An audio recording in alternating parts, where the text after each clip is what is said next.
सब रोगों की जड़ उदर, उदर से ही सब रोग प्रारंभ होते हैं। जिसका पाचन ठीक है, उदर स्वच्छ है, वो निरोगी रहता है। अतः उदर अच्छे स्वास्थ्य के लिए अत्यंत महत्वपूर्ण है। इसलिए माता विंध्यवासिनी को स्वास्थ्य की देवी के रूप में भी जाना जाता है। देवी विंध्यवासिनी उस शक्ति पीठ की स्वामिनी है जहाँ माता सती का उदर गिरा था। माता सती के अंग संसार में जहाँ जहाँ गिरे वहाँ जगत के कल्याण हेतु शक्ति पीठों की स्थापना हुई। ऐसा ही एक शक्ति पीठ है विंध्यवासिनी शक्तिपीठ। इस पीठ की देवी विंध्यवासिनी केवल स्वास्थ्य की ही नहीं अपितु समस्त औषधियों की भी स्वामिनी है। इस शक्तिपीठ की कथा अत्यंत रोचक है और ये प्रारंभ होती है द्वापर युग से, जिसमें भगवान श्री कृष्ण का जन्म हुआ था।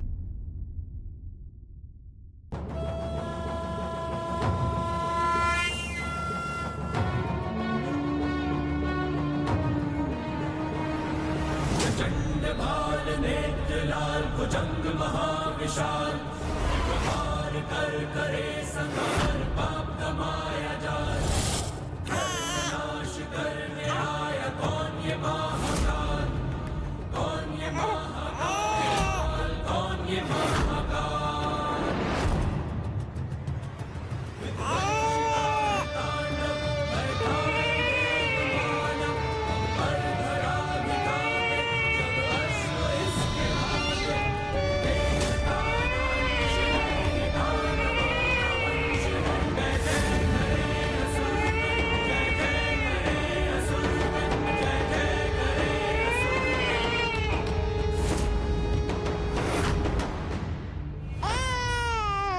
देवकी, भगिनी हो तुम मेरी, किंतु तुम ही मेरी सबसे बड़ी शत्रु बन गई हो।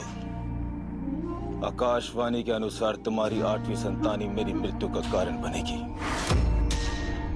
और मैं अपने मृत्यु के कारण को जीवित कैसे छोड़ सकता हूं? लाओ, इसे मुझे दो। इतना निर्दय मत बनो कंस। इस अबोध ने क्या बिगाड़ा है तुम्हारा? बिगाड़ भी नहीं सकती, क्योंकि अहित होने के पूर्व ही मैं इसका अंत कर दूंगा। भ्राता, हाँ देवकी, मेरी संतान भी तो तुम्हारी कुछ लगती है। क्या कोई संबंध नहीं इनसे तुम्हारा? संबंध है, अवश्य संबंध है, और संबंध है शत्रु का। अपने शत्रु को जीवित छोड़ने का अर्थ है अपनी मृत्यु को आमंत्रित करना, और मैं अपने शत्रु को जीवित कैसे छोड़ सकता हूं? लाओ देवकी, इसे मुझे दो। नहीं कंस, नहीं।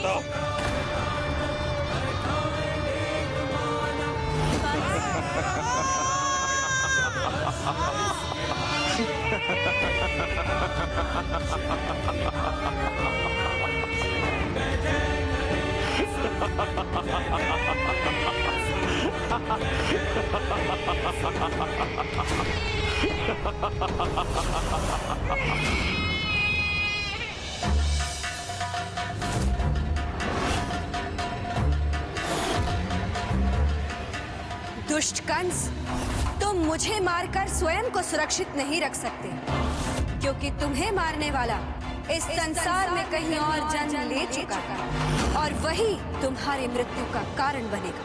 मिथ्या है ये। आकाशवाणी के अनुसार देवकी की 8वीं संतान के हाथों मेरी मृत्यु होनी है, और वो 8वीं संतान तुम हो। मैं तुम्हें जीवित नहीं छोड़ूंगा। तुम्हें लगता है कि तुम मुझे मार सकते हो कंस? तो प्रयास करके देख लो। कंस प्रयास नहीं करता, अपितु अपने प्रयोजन को सिद्ध करता है। मैंने देवकी की किसी भी संतान को जीवित नहीं रहने दिया। ये तुम्हारा भ्रम है कंस। तुम्हें मारने वाली देवकी की 8वीं संतान जीवित भी है और सुरक्षित भी। देवकी की 8वीं संतान तुम ही हो। मिथ्या बोल करके मुझे भ्रमित मत करो। आज कंस के हाथों तुम्हारी मृत्यु होकर रहेगी। विंध्या देवी हूं मैं, तुम मेरा कुछ नहीं बिगाड़ सकते।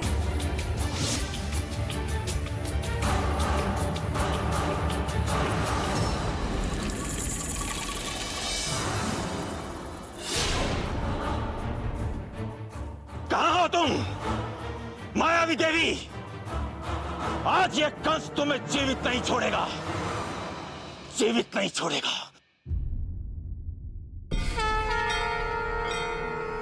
हर पापी को पाप से मुक्ति का एक अवसर अवश्य मिलता है। इसीलिए देवी ने कंस को यह बताकर उसे एक अवसर दिया था कि उसकी मृत्यु का कारण संसार में जन्म ले चुका है। अभी भी समय है। यदि वो अधर्म के मार्ग को छोड़कर धर्म के मार्ग को अपना ले तो उसका कल्याण हो जाएगा। किंतु पापियों को कभी सद्बुद्धि नहीं मिलती, वो कभी भी धर्म के मार्ग पर नहीं चलते। और उन पापियों का अंत करने के लिए माता शक्ति जागृत होती हैं, जैसे इस द्वापर युग में माता विंध्यवासिनी का शक्तिपीठ जागृत हुआ। ये कैसे संभव है?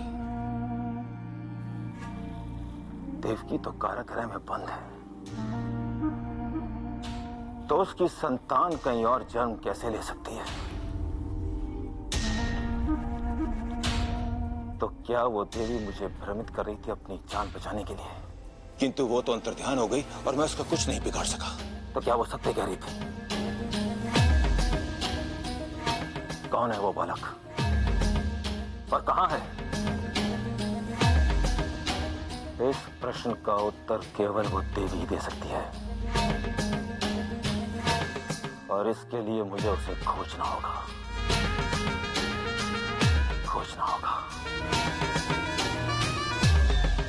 कागासुर, प्रकट हो कागासुर।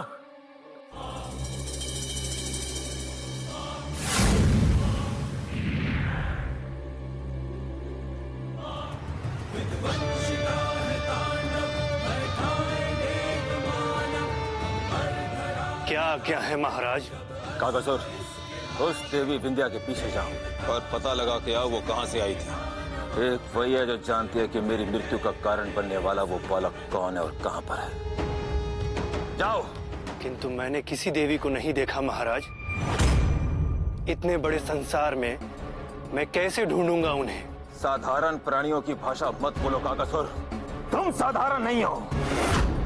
अपनी मायावी शक्तियों का प्रयोग करो और बिना विलंब उस देवी का निवास पता करके आओ। जाओ। जो आज्ञा महाराज।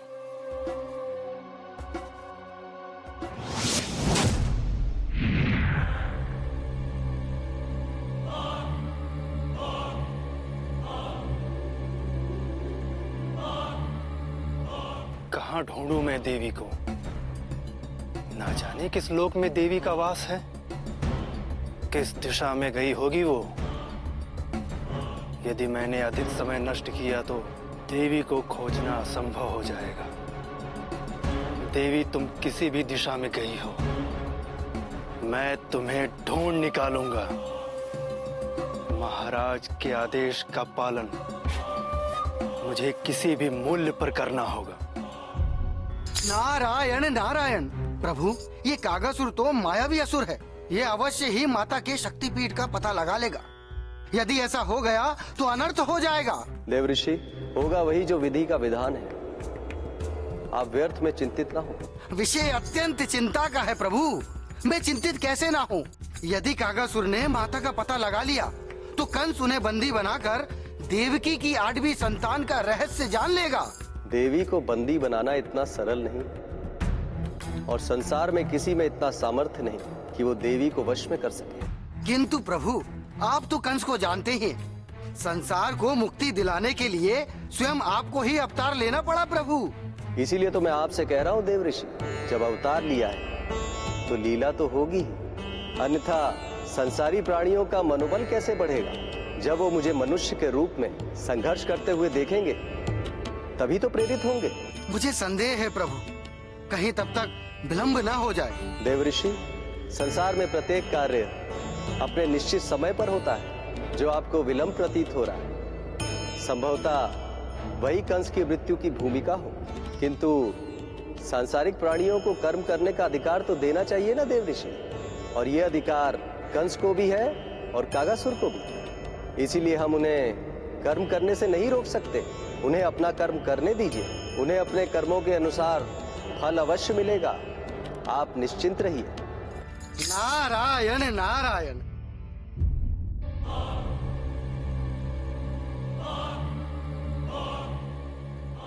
जाओ मेरे अनुचरों, चारों दिशाओं में फैल जाओ और जाकर उस देवी का पता लगा कर आओ जो महाराज कंस के महल से निकली है।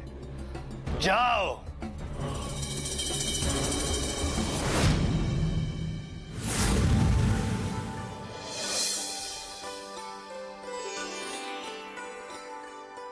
हे विष्णु, आप इस संसार के पालक हैं। इस संसार की रक्षा करने हेतु आप अवतार ग्रहण करते हैं। संसार के प्राणियों को बोध कराने के लिए आप लीला रचते हैं। ये मेरा सौभाग्य है कि आपकी इस लीला में मैं भी भूमिका निभा रही हूँ। इससे पहले कि कंस को पता चले कि मेरा निवास स्थान कहाँ है, मुझे शीघ्र ही अपने शक्तिपीठ में समाहित होना होगा और समय आने पर मैं पुनः अपनी भूमिका निभाने आ जाऊंगी। प्रणाम चक्रपाणि।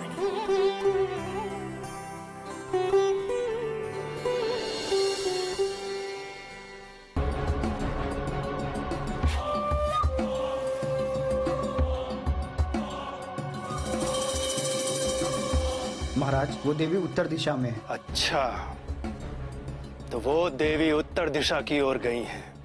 ठीक है, मैं अभी जाकर उनके निवास का पता लगाता हूं।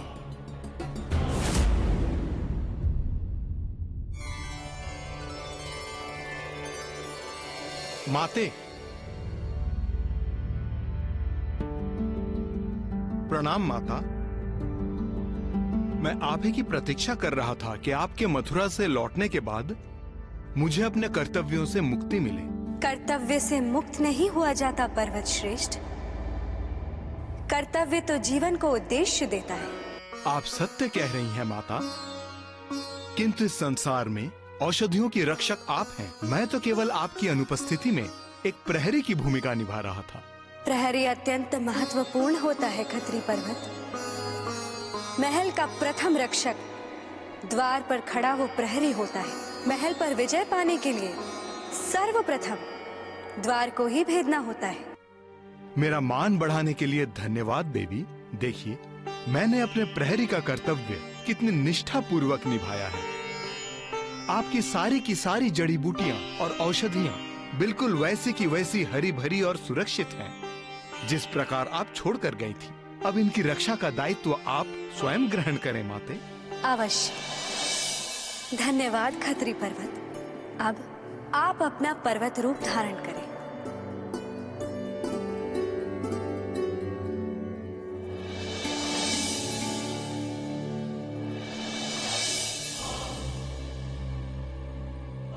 अच्छा, तो ये तुम्हारा निवास स्थान है। मैं अभी जाकर महाराज कंस को सूचित करता हूं।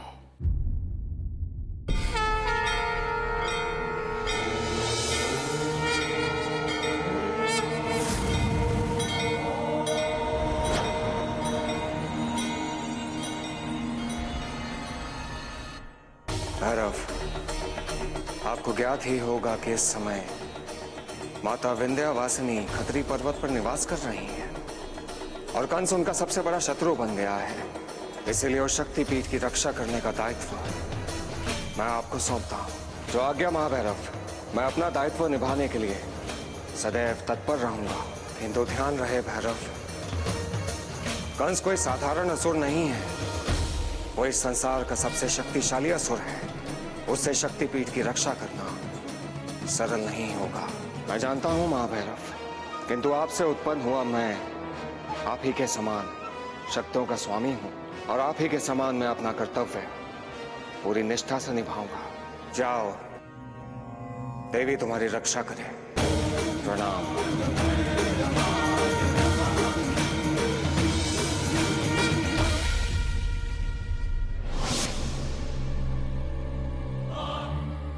कहो कागासुर, क्या सूचना लाए हो?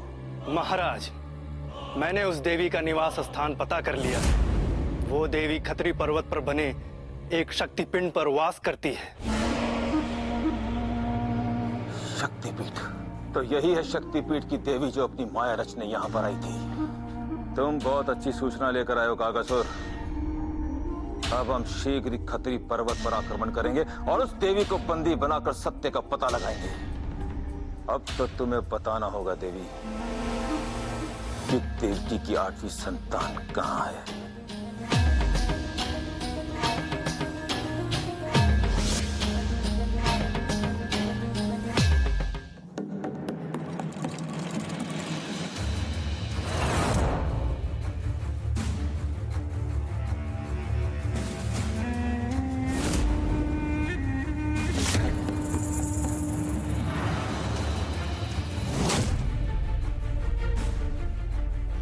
आपने स्मरण किया महाराज?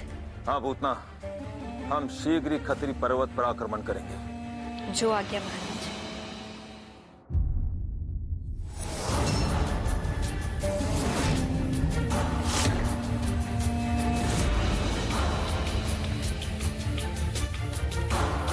वो रहा खतरी पर्वत। हम शीघ्र ही वहां पहुंच के उस देवी को बंदी बना लेंगे।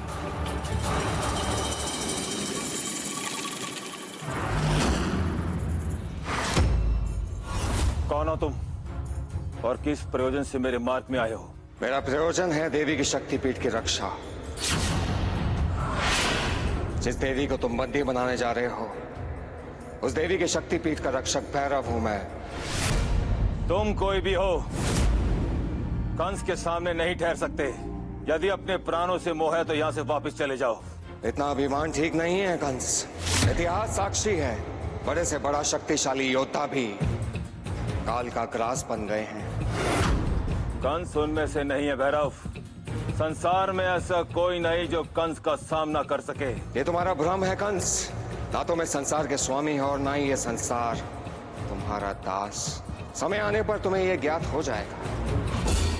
वो समय कभी नहीं आएगा भैरव, क्योंकि कंस अजय है। जय और पराजय का निर्णय तो युद्ध में होता है कंस। तुम्हारे कह देने मात्र से तुम अजय नहीं हो जाते। युद्ध अवश्य। यदि तुम्हें अपने प्राणों से मोह नहीं है तो तुम कंस के साथ युद्ध कर सकते हो, किंतु परिणाम तुम्हारी मृत्यु होगी भैरव। परिणाम की चिंता करने वाले युद्ध भूमि में पग नहीं रखते कंस। अतः तुम मुझे परिणाम का भय मत दिखाओ। परिणाम का भय नहीं है तो व्यर्थ की बातें करके समय क्यों नष्ट कर रहे हो भैरव? युद्ध के लिए प्रस्तुत हो। अवश्य कंस, यदि तुम यही चाहते हो तो यही सही। शक्तिपीठ की रक्षा के लिए भैरव सदा ही युद्ध के लिए प्रस्तुत रहता है। भैरव के रहते हुए शक्तिपीठ को कोई स्पर्श भी नहीं कर सकता। तुम तो क्या, संसार में कोई भी कंस को रोक नहीं सकता, क्योंकि कंस इस संसार का विधाता है। संसार का विधाता तो केवल एक है कंस, और वो तुम नहीं हो। परंतु मैं अवश्य शक्तिपीठ का रक्षक भैरव हूं, और मेरे जीवित रहते तुम इस शक्तिपीठ तक पहुंच भी नहीं सकते। तुम्हारे जीवित रहते नहीं तो तुम्हें मार कर पहुंच जाऊंगा भैरव। आज कंस को कोई नहीं रोक सकता।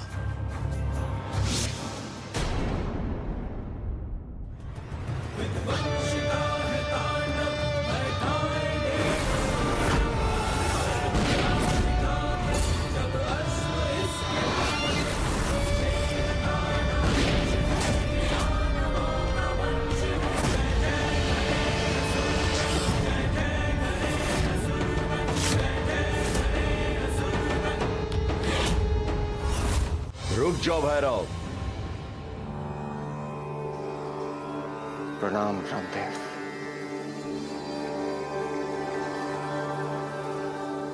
भैरव, तुम कंस से युद्ध करके कंस पे विजय प्राप्त नहीं कर सकते। क्यों ब्रह्मदेव? कंस भी तो एक साधारण असुर तो है। भैरव, कंस कोई साधारण असुर नहीं, अपितु कंस के पास असाधारण मायावी शक्तियां हैं। परंतु ब्रह्मदेव, आपको तो पता है मैंने ऐसे कई मायावी असुरों के साथ युद्ध किया है। मैं इसे भी मृत्यु की गोद में पहुंचा दूंगा। तुम ऐसा नहीं कर सकते, क्योंकि कंस की मृत्यु किसी देवी देवता द्वारा नहीं अपितु एक मनुष्य के हाथों है। अतः एक मनुष्य ही कंस का संहारक बनेगा। मनुष्य के हाथों? ये आप क्या कह रहे हैं ब्रह्मदेव? एक साधारण मनुष्य एक मायावी असुर का संहार कैसे कर सकता है? भैरव, मनुष्य में बहुत सामर्थ्य होती है और मनुष्य की सामर्थ्य का आभास कराने के लिए ही देवता स्वयं मनुष्य रूप में पृथ्वी में अवतरित होते रहते हैं। तो क्या कंस का संहार करने के लिए कोई देवता अवतार लेने वाले हैं? अवतार लेने वाले नहीं, अवतार ले चुके हैं, और वो मनुष्य कोई और नहीं, स्वयं विष्णुदेव। और इस बार वो कृष्ण रूप में पृथ्वी में अवतरित हुए। और भैरव, इस कारण इस समय आपका कंस से युद्ध करना कदापि उचित नहीं। किंतु ब्रह्मदेव, ये कंस तो शक्तिपीठ पर आक्रमण करने जा रहा है और शक्तिपीठ की रक्षा का दायित्व मेरा है। मुझे इसे रोकना ही होगा। भैरव, तुम अवश्य अपने कर्तव्य का निर्वाह करो, किंतु कंस से युद्ध करके नहीं। कंस से युद्ध करके तुम उस पर विजय प्राप्त नहीं कर सकते। शक्तिपीठ को खंडित होने से रोकने के लिए तुम्हें देवी के शक्ति बीज मंत्र का प्रयोग करना होगा। अवश्य। धन्यवाद ब्रह्मदेव। मैं समझ गया कि मुझे क्या करना है।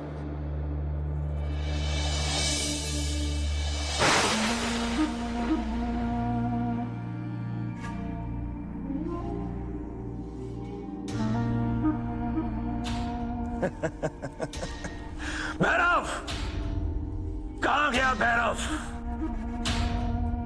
ऐसा प्रतीत होता है अपने प्राण बचाकर भाग गया। अब मुझे शक्तिपीठ पर जाने से कोई नहीं रोक सकता।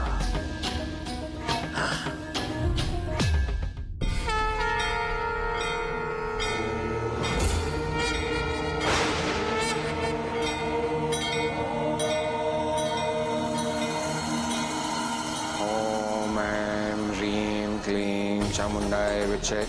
ओम ऐं ह्रीं क्लीं चामुंडाय विचे। ओम ऐं ह्रीं क्लीं चामुंडाय विचे। ओम ऐं ह्रीं क्लीं चामुंडाय विचे।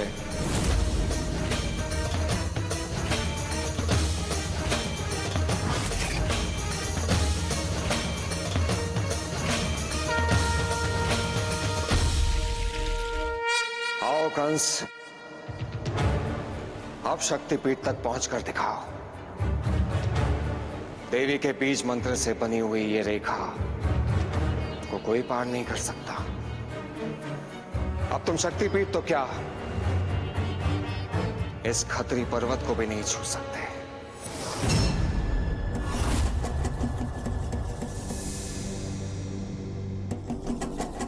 अब हमें कोई नहीं रोक सकता।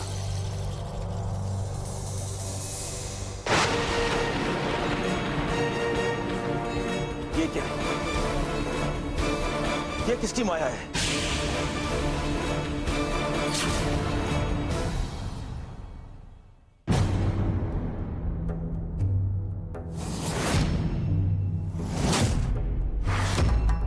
क्या हुआ कंस? रुक क्यों गए? आगे बढ़ो। तुम तो स्वयं को संसार का विधाता कहते हो ना, फिर ये विधान तुम्हारे वश के बाहर कैसे हो गया? आगे बढ़ो, पार करो उस रेखा को। मैं अवश्य आगे बढ़ूंगा भैरव। ये तुम्हारा भ्रम है कि तुम्हारी माया कंस को आगे बढ़ने से रोक सकती है। कंस को कोई नहीं रोक सकता। भ्रम किसे है कंस? ये तो अभी स्पष्ट हो जाएगा। एक बार दोबारा इस रेखा को पार करने का प्रयास तो करो। माया रचकर मेरा उपहास उड़ा रहे हो। तुम्हें लगता है कि तुम इस रेखा के भीतर रहकर सुरक्षित हो। मैं अभी तुम्हारा ये भ्रम तोड़ देता हूं भैरव।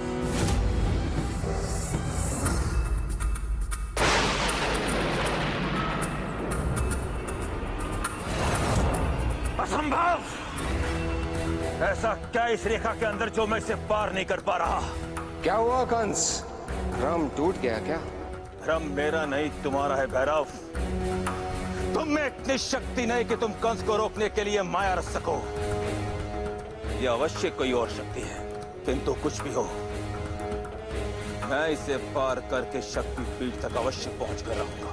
कंस, तुम इस रेखा को कभी पार नहीं कर पाओगे, क्योंकि ये रेखा माता के बीज मंत्र की शक्ति से निर्मित है। बीज मंत्र? ये बीज मंत्र क्या है? और मैं इसे तोड़ क्यों नहीं पा रहा? पूतना, तुम यहाँ सबसे वरिष्ठ हो, क्या तुम मुझे बीज मंत्र का तोड़ बता सकती हो? महाराज, आप इसे नहीं तोड़ सकते क्योंकि आप श्रापित हैं। श्रापित? हमें कोई स्मरण नहीं कि हमें किसी ने श्राप दिया हो। कौन है वो जिसने हमें श्राप दिया है? महाराज, आपको स्मरण नहीं होगा क्योंकि आपको ये श्राप आपके पिछले जन्म में मिला था, जब आपका जन्म कालनेमी के रूप में हुआ था। कालनेमी? बंद करो इस हवन को। इस संसार में मुझसे अधिक शक्तिशाली कोई नहीं, अतः केवल मैं ही पूजूं। मेरे अतिरिक्त इस संसार में किसी और की पूजा नहीं हो सकती। ऐसी धृष्टता मैं दिखाता हूँ तुम्हें कालनेमी की शक्ति।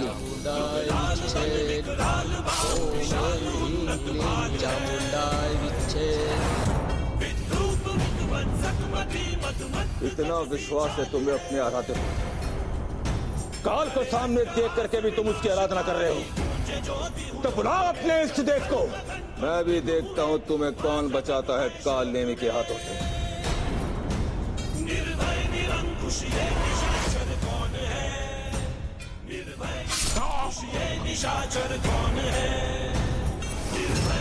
हे प्रभु, रक्षा करो हमारी। बुलाओ अपने प्रभु। मैं भी देखता हूँ कौन है तुम्हारा प्रभु जो तुम्हें कालनेमी के हाथों से बचा सके। बुलाओ। कालनेमी, तुमने देवी के बीज मंत्र का जाप कर रहे ऋषि की हत्या की है। इसका परिणाम बहुत बुरा होगा। इसका दंड तुम्हें अवश्य ही मिलेगा। दंड? और वो भी मुझे, कालनेमी को?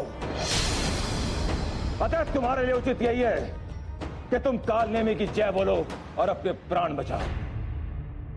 कालनेमी, बहुत अभिमान है ना तुम्हें अपनी शक्ति का। लो, मैं तुम्हें श्राप देता हूं। आज के बाद कभी भी देवी के बीज मंत्र को तुम खंडित नहीं कर पाओगे।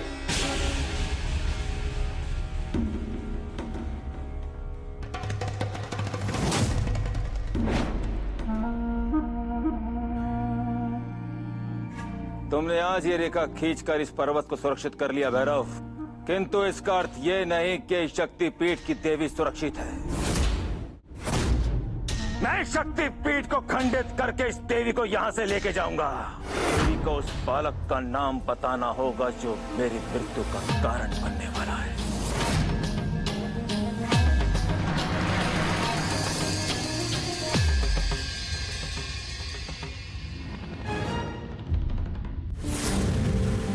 भैरव, तुमने कंस को खतरे पर्वत पर प्रवेश करने से रोककर शक्तिपीठ की रक्षा की है।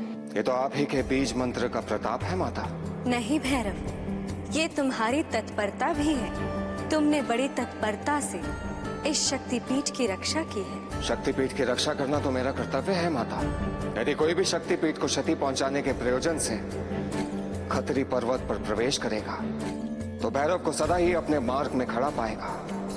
मुझे तुम पर पूर्ण विश्वास है भैरव। तुम सदैव ही शक्तिपीठ की रक्षा करोगे, किंतु स्मरण रहे, ये कंस इतनी सरलता से अपनी पराजय नहीं स्वीकार करेगा।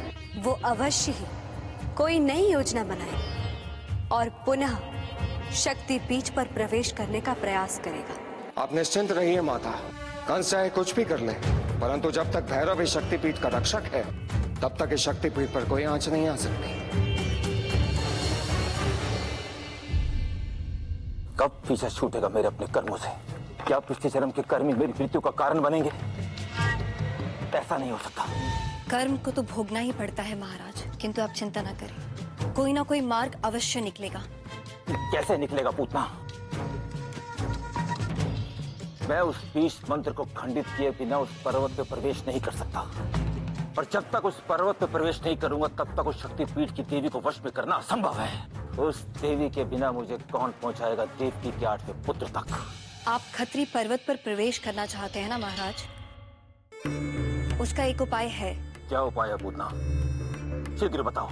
खत्री पर्वत के सामने ही एक और पर्वत है जिसका नाम है विंध्याचल पर्वत। विंध्याचल पर्वत आपकी सहायता अवश्य करेगा महाराज। किंतु विंध्याचल पर्वत मेरी सहायता क्यों करेगा? इन दोनों की पुरानी शत्रुता है महाराज, और विंध्याचल पर्वत अपना सम्मान पाने के लिए व्याकुल है। और आप तो जानते हैं महाराज, शत्रु का शत्रु मित्र होता है। उससे उसकी ये शत्रुता उसे आपकी सहायता करने पर प्रेरित कर देगी। ओह, तो ये बात है।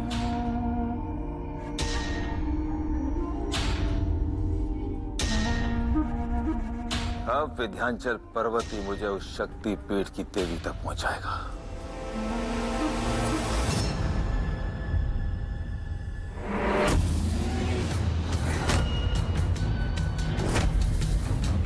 हे विंध्याचल, मैं तुम्हारा मित्र असुरराज कंस तुम्हें पुकारता हूं। प्रकट हो विंध्याचल, प्रकट हो।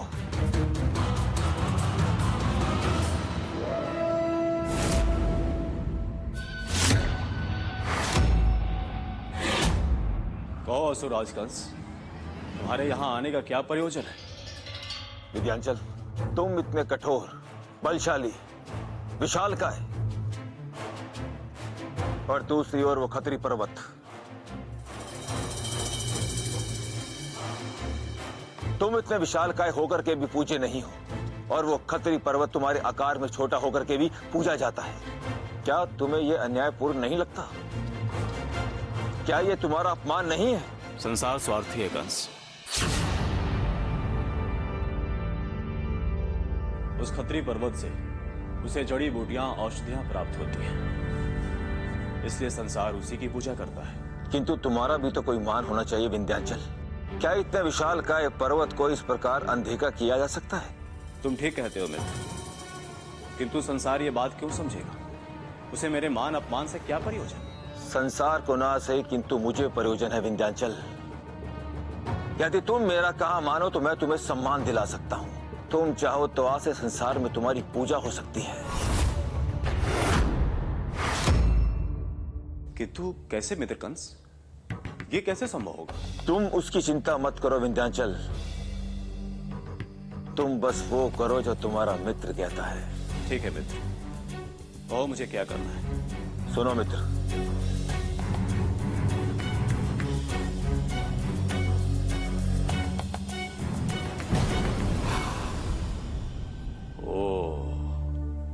मैं समझ गया मुझे क्या करना है। अब वैसा ही होगा जैसा आप सोच रहे हैं। आप निश्चिंत रहिए।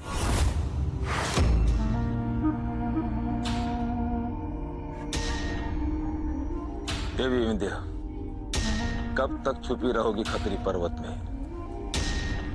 अब तो तुम्हें बाहर निकलना ही होगा।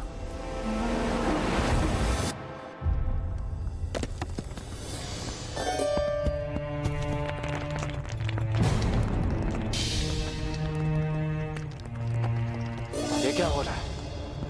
ये धरती में अचानक कंपन कैसे होने लगी? माता, इस कंपन का क्या कारण हो सकता है? ऐसा पहले तो कभी नहीं हुआ।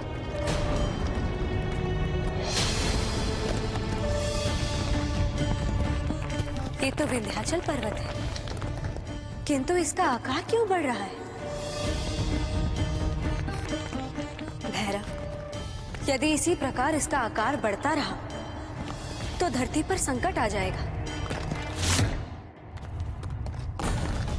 हमें इसे शीघ्र ही रोकना होगा। आप सत्य कह रही हैं माता।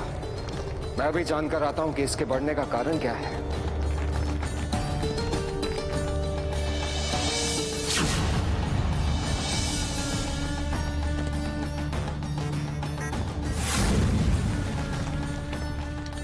हे विंध्याचल, प्रकट हो।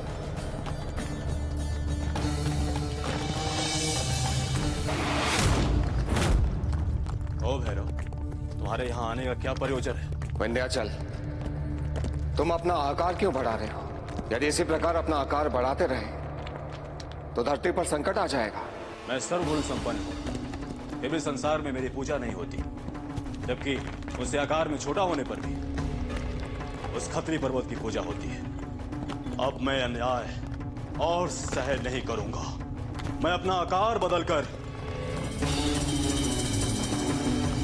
सूर्य के प्रकाश को रोक दूंगा और अपना बल का परिचय दूंगा। तभी संसार मेरी पूजा करने को बाध्य होगा। विंध्याचल, पूजा करने को बाध्य नहीं किया जा सकता। वो तो भक्तों की आस्था से प्राप्त होता है। आस्था ना सही, किंतु संसार मेरे आगे समर्पण अवश्य करेगा। ये तो असुरी प्रवृत्ति है विंध्याचल। प्रतीत होता है कि किसी असुर ने तुम्हें इसके लिए प्रेरित किया है। और वो असुर कंस के अतिरिक्त और कौन हो सकता है? कंस मेरा मित्र और शुभ चिंतक है। वो मुझे प्रेरित न करता तो तुम इस प्रकार मेरे समक्ष विनय पूर्वक खड़े नहीं होते। विंध्याचल, वो अधर्मी कंस तुम्हें भी अधर्म के मार्ग पर ले जा रहा है।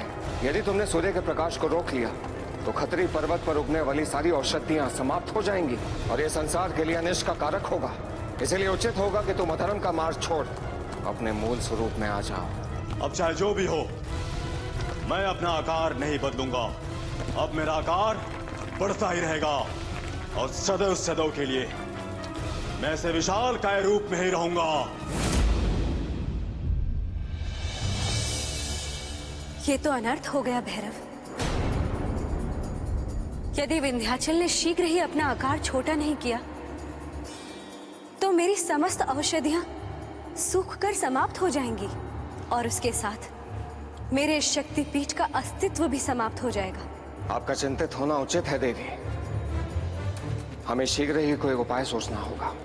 यदि शीघ्र ही कुछ नहीं किया गया तो अनर्थ होना निश्चित है भैरव। ये औषधियां अधिक समय तक बिना प्रकाश के जीवित नहीं रह सकती।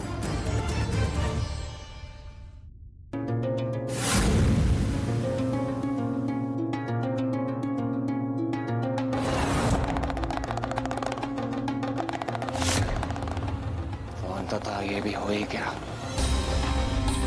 यदि इसी प्रकार खतरी पर्वत पर अंधकार छाया रहा, औषधियों का समाप्त होना निश्चित है। और यदि औषधियां समाप्त हो गई तो सारे प्राणी रोग से ग्रस्त हो जाएंगे।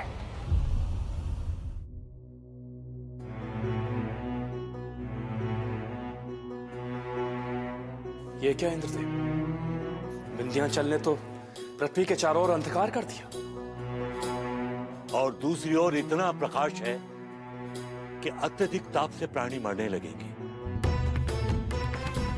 अब क्या होगा इंद्रदेव? विंध्याचल पर्वत के दोनों ओर जीवन संकट में पड़ गया है। आप उचित कह रहे वरुण देव।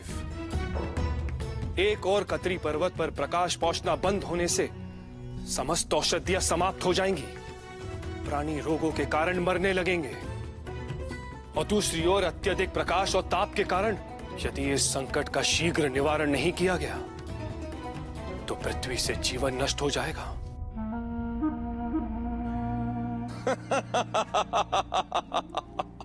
धन्यवाद विंध्याचल। तुमने मेरे षड्यंत्र को सफल बनाने के लिए मेरा मार्ग प्रशस्त कर दिया। अपनी औषधियों की रक्षा करके और इस संसार को रोग मुक्त करने के लिए उस देवी को मेरे पास आना ही होगा, क्योंकि मैं ही हूं जो उस विंध्याचल को रोक सकता हूं। अब देखता हूं वो देवी अपना स्थान छोड़कर कैसे नहीं आती।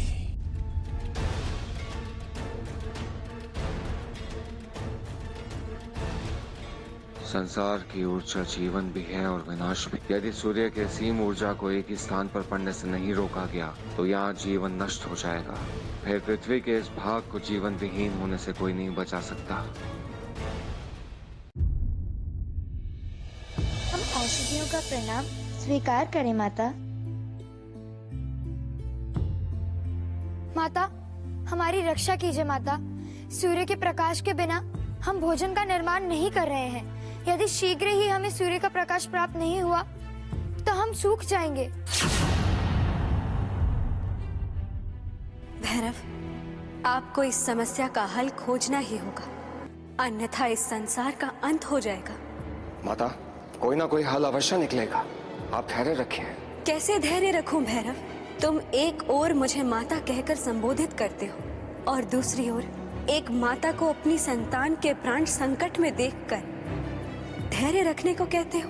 प्रतीत होता है कि संसार की रक्षा करने हेतु अब मुझे कंस से आग्रह करना होगा। नहीं माता, कंस से आग्रह करके संसार की रक्षा नहीं की जा सकती, और वो तो आपको बंदी बनाना चाहता है, और मेरे रहते हुए ये कभी संभव नहीं होगा।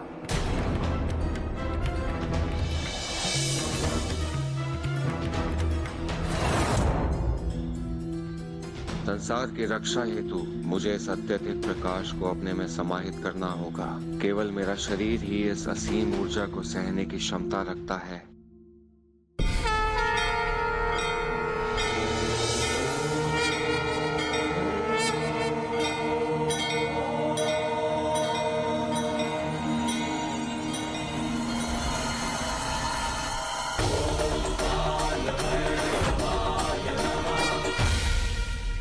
ये क्या? भैरव ने अपना जीवन संकट में डाल दिया। ये जल के भस्म हो जाएंगे। आप धन्य हो भैरव, आप सचमुच ही संसार के सच्चे रक्षक हो। आज चाहे जो भी हो जाए, मुझे कोई नहीं रोक सकता। संसार को मेरे आगे नतमस्तक होना पड़ेगा। ये आपने क्या किया भैरव? इस प्रकार तो आप जलकर भस्म हो जाएंगे।